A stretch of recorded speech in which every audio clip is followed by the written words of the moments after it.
Hi boys and girls, it's Mrs. Kowcheck and I am here to show you how to use a 5-finger retell to become a better reader. Because we know as reading detectives that reading books is not just about knowing your letter sounds and the sounds words make when we put them together in sentences.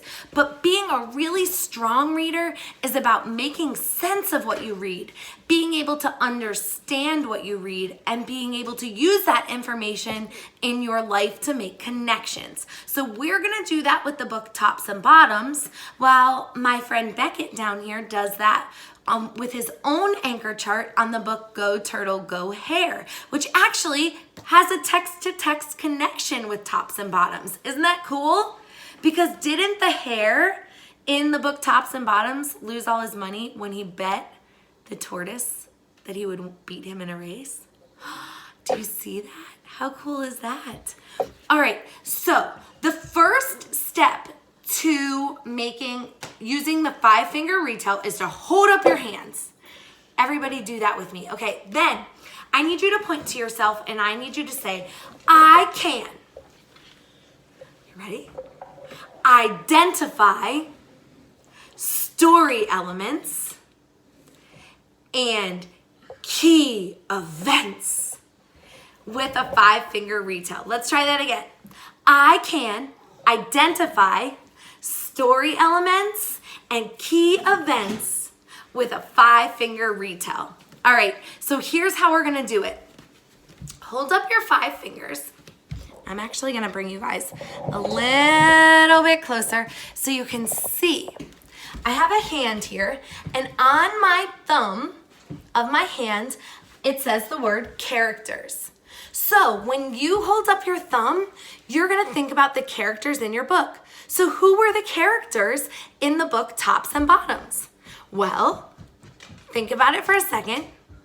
We had the lazy bear, Mr. Hare, and Mrs. Hare, right? Those were the 3 main characters.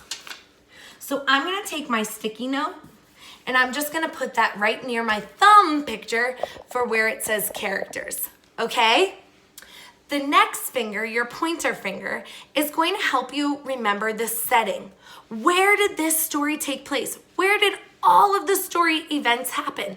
There could be one setting, or there might be more than one setting. That's okay. Write them all down. So where did the book Tops and Bottoms take place? It took place in Bear's garden, right? Because the Hare family, they didn't have a garden, right? They lost it, okay? So it took place in Bear's garden. So I'm going to stick setting right over here.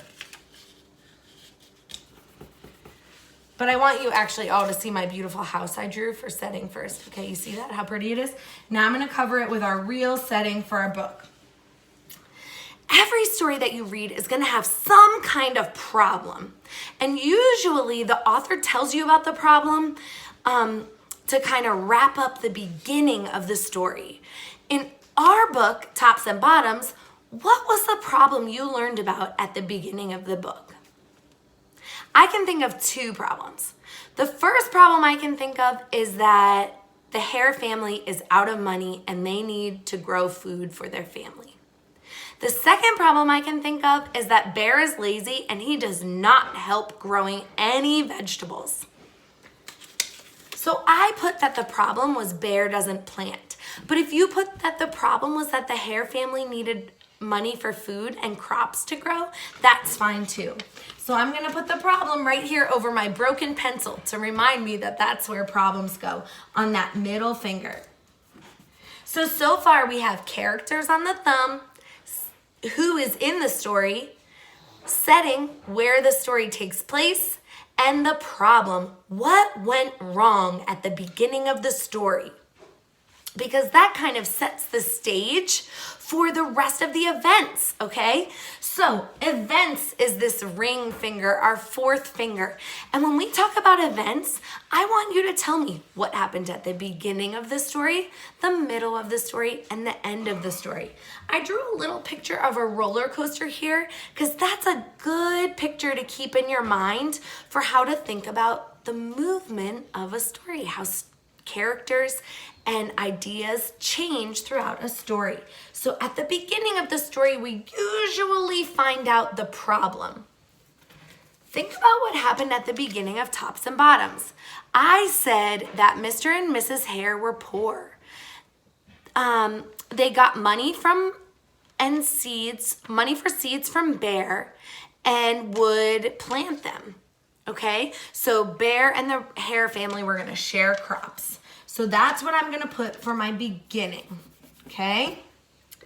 In the middle, the clever Hare tricks the Bear by planting the crops that would give his family the best outcome, right? If Bear says he wants the tops, what kind of plants does Rabbit plan for? He plants all things that you can eat the roots of, right? Like carrots, like radishes, like onions. Those are all root plants. Potatoes that grow in the ground. We eat the root of those plants. So in the middle, Rabbit tricks Bear.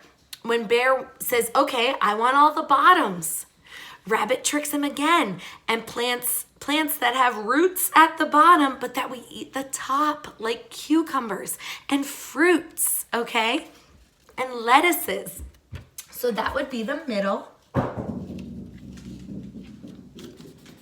And then at the end, the Hare family makes enough money to start their own farm. So I'm gonna kind of stagger these. I gotta scoot them up a little bit. Beginning, the Hare family was poor. In the middle, Hare tricks Bear. And at the end, the Hare family makes enough money to plant their own crops.